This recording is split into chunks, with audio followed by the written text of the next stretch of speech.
저는 집안 사정이 별로 좋지 않아서 다니던 대학을 휴학하고 현재는 공장에서 일을 하고 있는 26살 남자입니다. 처음엔 등록금도 벌고 집안의 보탬이 되기 위해 시작했는데 어느덧 3년째 일을 하고 있어요. 오늘 제가 해드릴 이야기는 처음 이 공장 들어왔을 때의 일입니다. 재미있을 테니까 끝까지 들어주세요. 군대를 다녀왔는데 그때 집안 사정이 별로 좋지 않았습니다. 그전에는 나름 용돈도 많이 받고 아르바이트 하지 않아도 학교 다닐 수 있었는데 이제는 용돈은 고사하고 등록금조차 달라고 하기 힘든 상황이었어요. 아버지가 하시던 장사가 갑자기 매출이 떨어지면서 사는 것이 팍팍해졌습니다. 학자금 대출을 받고 아르바이트를 하면 겨우겨우 대학은 다닐 수 있었지만 저 혼자 훌쩍 떠나버리기엔 부모님께 죄송한 마음이 들더라고요. 그래서 휴학을 하고 돈을 벌기로 마음을 먹었습니다. 알바도 별로 안 해본 저는 뭘 어떻게 해서 돈을 벌어야 할지 몰라서 무작정 인터넷으로 가장 돈 많이 준다는 일을 찾아봤는데 핸드폰 부품 만드는 회사가 보이더라고요. 하는 일도 단순 작업이고 돈도 웬만한 노가다 일보다는 많이 준다고 했는데 한 가지 마음에 걸리는 건 공장이 너무 외진 곳에 있어서 집에 못 가고 기숙사 생활을 해야 한다는 것입니다. 군대 전역한 이후로 단체 생활이라면 딱 질색이었지만 그래도 월급에 눈이 돌아서 이력서를 내고 일주일도 안 되어 짐을 싸들고 공장으로 들어갔어요. 다행히도 일은 정말 힘든 게 하나도 없더라고요. 하루 종일 돌아가는 컨베이어 벨트만 바라보며 단순한 작업을 하다 보면 머리가 뻣뻣하게 굳는 느낌이 들었지만 그 당시에 집안 사정에 대해 걱정이 많았는데 이 일을 하면서 잡생각이 들지 않아서 좋더라고요. 산골짜기 기숙사라 외부와 차단된 동떨어진 생활을 하다 보면 생각보다 외로울 것 같았지만 의외로 제 나이 또래 친구들이 많아서 즐거운 일도 많았어요. 일 끝나면 기숙사로 돌아가서 젊은 남녀가 모여 술을 한잔하며 노닥거리는 재미도 있었습니다. 그 와중에 얼굴이 좀 반반한 놈들은 여자를 꼬시고 애인을 만들어 시내로 나가 놀았어요. 여자들이 남자보다 많은 공장이라서 인기가 많은 놈들은 여자가 말을 날이 없었습니다. 저는 당시에 집안 상황이 어렵기 때문에 여자 만날 생각은 하지 않았어요. 그래서 여자들에게 일정 거리 이상으로는 가까이 다가가지 않았었죠. 다만 놀 건 다 놀고 술도 마시면서 친구로서 친하게는 지내고 있었습니다. 그런 애매한 상황이 2달 정도 지났을 때 유난히 저를 따라다니는 여자애가 있었어요. 얼굴도 괜찮았고 남자들에게 인기도 많았는데 같이 일하는 다른 남자들이 들이대면 단 한 번도 남자 손길을 허락해준 적이 없을 정도의 도도한 여자였어요. 주변 다른 여자애들은 남자 못 만나서 환장한 사람처럼 한 달에 여러 명씩 바꿔가며 사귀고 있었는데 그녀 혼자 얌전하게 생활했죠. 제 딴에는 다른 공순이에 비해 너무 날라리 같지 않고 순진해서 마음에 들었습니다.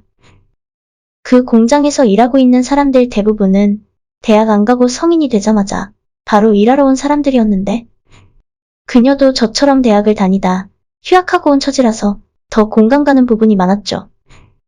비슷한 처지라서 그런지 공감대를 빨리 쌓으며 친해졌고 항상 붙어 다녔어요.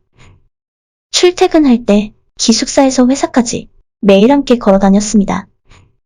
일을 쉬는 날엔 밖에서 만나 밥도 먹고 술도 한 잔씩 마셨는데 기숙사로 돌아오는 길에 시원한 밤 공기를 맞으면서 그녀와 함께 이야기하면서 걷는다는 건 정말 행복한 일이었어요.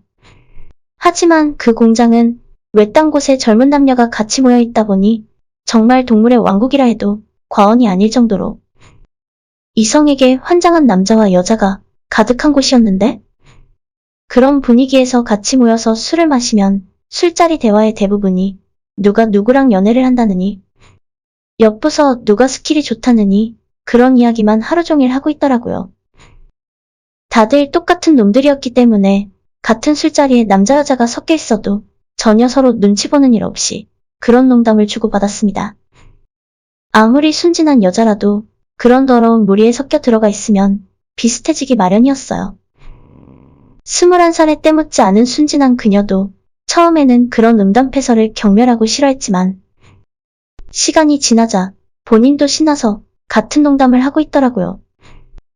하지만 실전 경험이 부족했던 그녀는 대화에 끼는 것에 한계가 있었고 언제부터인가 그녀의 입에서 나도 빨리 남자 만나야겠다는 말이 자주 튀어나왔어요.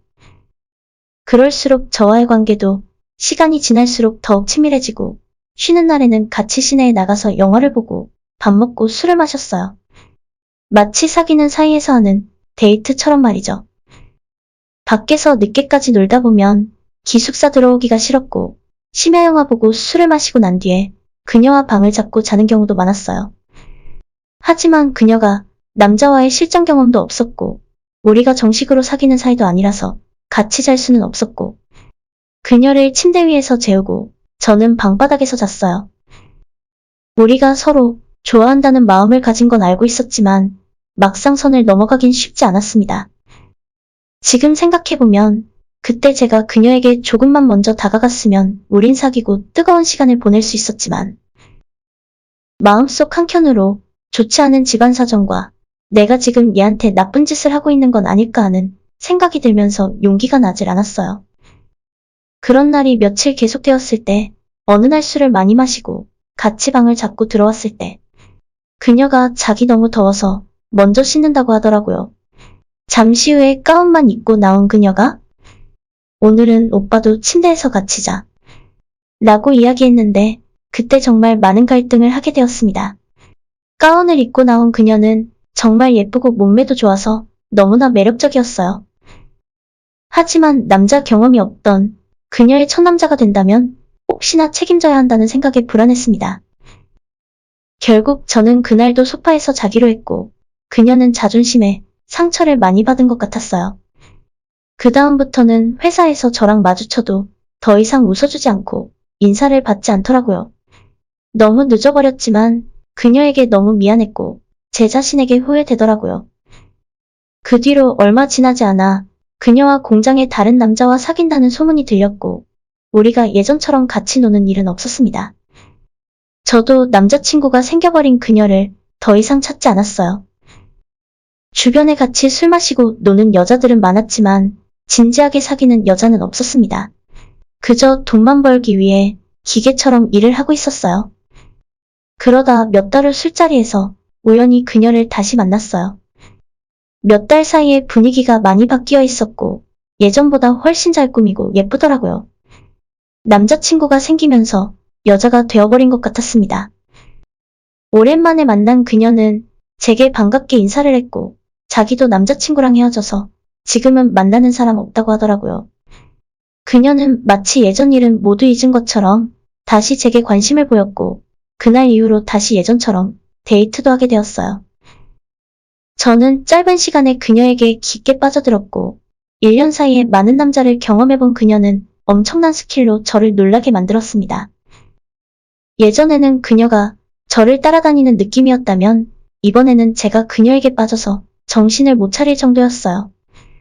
얼굴만 예쁜 게 아니라 밤에는 더욱 매력적인 여자였으니까요. 우린 회사에서도 사람들 눈을 피해 창고나 계단에서 그녀와 키스를 하고 사랑을 나누었고 쉬는 날에는 아예 오전부터 방을 잡고 그녀와 뜨거운 시간을 보냈습니다. 그녀와 한 달 정도 황홀한 시간을 보내고 제가 그녀를 사랑하고 있다는 마음이 들었을 때 그녀가 제 눈앞에서 하루아침에 사라져버렸습니다. 전화도 받지 않고 문자에도 답장하지 않았어요.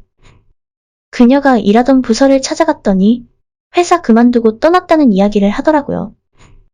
아마도 제가 그녀의 마음을 외면했을 때처럼 그녀가 제게 복수하는 것 같았어요. 그 뒤로 한동안 일도 손에 잡히지 않았고 너무 슬퍼서 술만 마셨습니다. 그녀를 찾기 위해 이리저리 물어봐도 아무도 그녀의 행방을 아는 사람이 없었어요. 몇 달 동안 페인처럼 일 끝나면 술만 마셨는데 시간이 지나고 이젠 아무렇지도 않네요. 어차피 회사에 널린 게 여자고 저 좋다는 사람은 얼마든지 있으니까요. 오늘의 제 이야기는 여기까지입니다. 끝까지 들어주셔서 정말 감사드려요. 다들 행복하시고 좋은 하루 보내시길 바랍니다.